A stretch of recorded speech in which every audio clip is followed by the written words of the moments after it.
Attack on Titan has many faces: action, drama, psychology, horror, mystery, and science fiction, to name a few. But with the series about to exit the collective unconscious due to the anime coming to a close, what will Attack on Titan leave behind? For most, I imagine its final act will be what is remembered. A protagonist turned antagonist, a bleak ending with billions dead, and the cycle of violence being left open to interpretation. For some, I imagine the Titans themselves will be what leaves their mark, their uncanny horror, their gruesome actions, and their twisted origins. And for others, it will be the mysteries and plot twists that will stand the test of time. The colossal and armored Titan, the basement, Ymir's origins, and memories of the future.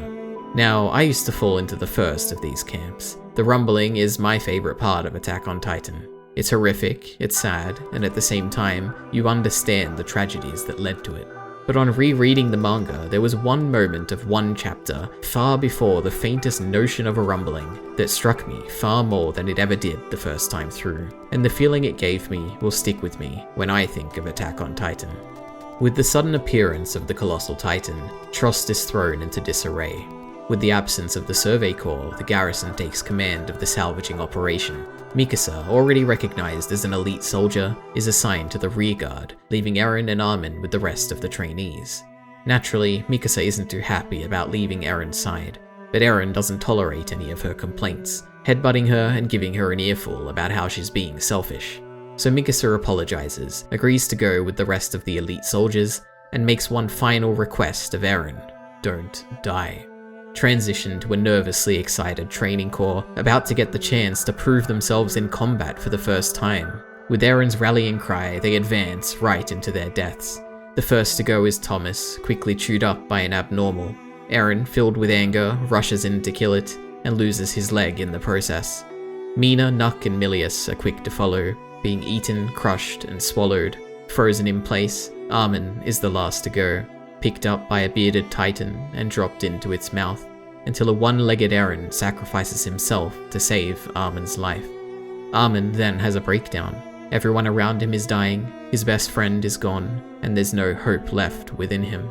And with the arrival of Mikasa, he now has to tell this girl, who values Eren more than anyone, who only has the will to live because Eren showed her how, he has to tell this girl that her dearest and closest and most important person in her life is dead because he couldn't reach out his hand sooner. But Mikasa is surprisingly accepting of the news. She does what Armin couldn't and keeps her emotions in check for the time being, as this is no time to be getting sentimental. She gives a harsh motivational speech to the rest of the trainees about how she will lead the charge to clear the Titans around their target, proclaiming her strength to be above all those around her. She charges at a remarkable speed and takes out the Titans in her path, with only Armin realizing that the cool-headed persona she is trying to portray is but an act. She's banishing her grief through reckless action, and she ends up at the feet of a Titan because of it. But Mikasa refuses to die, because to die would be to forget Eren forever. And thanks to an unknown Titan-killing Titan, all the trainees in Trust get to live another day. So at the end of the battle, Mikasa and Armin stand upon a rooftop, staring at the Titan that they owe their lives to as their best friend emerges from it. Rushing down in an instant, Mikasa grabs Eren, squeezing him with her ear to his chest, and the chapter's title comes to life. Chapter 9 of Attack on Titan, The Beating of a Heart Can Be Heard. She wails like we've never heard her wail before, as Armin grabs the hand that he wished he had managed to reach back then. A friend they thought they had lost forever is given a second chance. This is one of, if not the most emotionally impactful moment in Attack on Titan for me. A moment that strikes much harder the second time around, when you intimately know the characters that are involved. The Battle of Trust was incredibly simple compared to what Attack on Titan eventually becomes.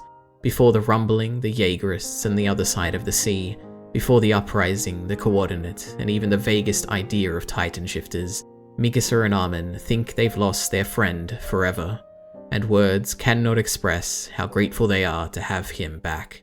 This simple, down-to-earth moment from Chapter 9 of the manga, or Episode 8 of the anime, is one of Attack on Titan's finest, and it will forever be one of the many great things that Attack on Titan leaves behind for me.